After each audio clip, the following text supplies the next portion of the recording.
তো আজকে আমার মন ভালো নেই, যে কারণে আমি বেশি একটা কথা বলতেছি না। আসলে মানুষের মন কখন যে খারাপ হয়ে যায় সেটার কোনো বোঝার কোনো উপায় নেই। এই মন ভালো, এই মন খারাপ। তো মন খারাপের মধ্যে সবসময় একটা কাজ করা উচিত, মনকে ভালো রাখার চেষ্টা করা উচিত। এখন ভালো রাখার অনেক রিজন আছে, মানে অনেকের রিজন অনেক রকম হতে পারে।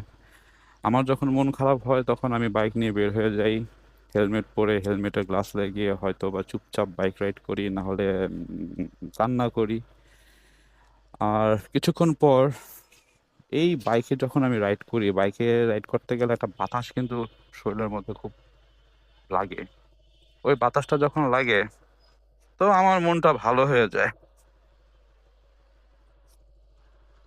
আর মন ভালো রাখার অনেক মানুষের অনেক রিজন আছে, যেমন কেউ হয়তো বা ঘুরে মন ভালো করে, কেউ হয়তো বা বেশি বেশি করে খাওয়া দাওয়া করলে তার মন ভালো হয়ে যায়। না, এক একজনের এক এক রকম। আমারটা হচ্ছে আমি যখন মন খারাপ হয় তখন আমি বাইক নিয়ে ধাপাস করে বের হয়ে যাই।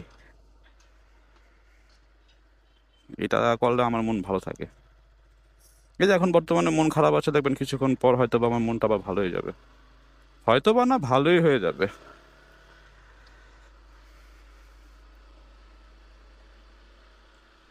তো সব সময় আমার এই রোডটাকে দেখেন, হয়তো বা অনেক মানুষ দেখে রোডটাকে দেখে হয়তো বা বোরিং ফিল করেন। একই রোড বারবার কেন? আসলে আমার দৈনন্দিন জীবনে এই রোডটা দিয়ে বেশি যাওয়া আসা হয়, যে কারণে এই রোডটা হয়তো বা আমার ভিডিওতে বেশি থাকে। তো এটা কোনো ব্যাপার না।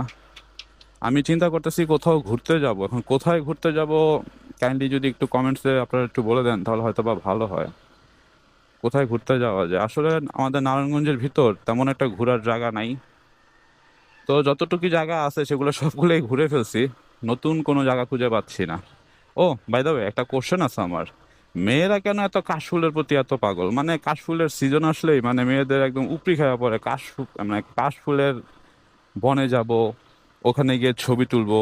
মানে যাদের জিএফ আছে তারা হয়তো বা বিএফ এর মনে হয় মাথা মনে একদম পুরো নষ্ট করে ফেলে, আমাকে কাশফুল বনে নিয়ে যাও, হ্যান নিয়ে যাও, ত্যান নিয়ে যাও। তাদেরকে একটা মেনশন করে একটা কথা বলি, এখন দেশের যে অবস্থা, আপনারা কাশফুল বনে যাওয়ার থেকে একটু মানে বিরত থাকুন, কারণ এইসব কাশফুল বনের মধ্যেই মানে বেশিরভাগ ছিনতাই টিনতাই হয়ে থাকে। কারণ কিছুদিন আগে আমি একটা নিউজ ফিডে পেলাম, ভাটি বন্দরে কাশফুলের বনে ঘুরতে গিয়ে নাকি এক মেয়ের নাকি সবকিছু ছিনতাই হয়ে গেছে, মোবাইল টোবাইল ব্যাগ যাবতীয় যা আছে সব নাকি ছিনতাই হয়ে গেছে। তো একটা স্বাভাবিক একটা কাশফুল বনে ঘুরতে গিয়ে যদি আপনাদের যদি সবকিছু ছিনতাই হয়ে যায়, তো এই কাশফুল বনে গিয়ে লাভ কি? আর হ্যাঁ, যান, যে এই সমস্ত কাশফুল বনগুলো আপনার পরিচিত এলাকা ভিত্তিক, ওগুলো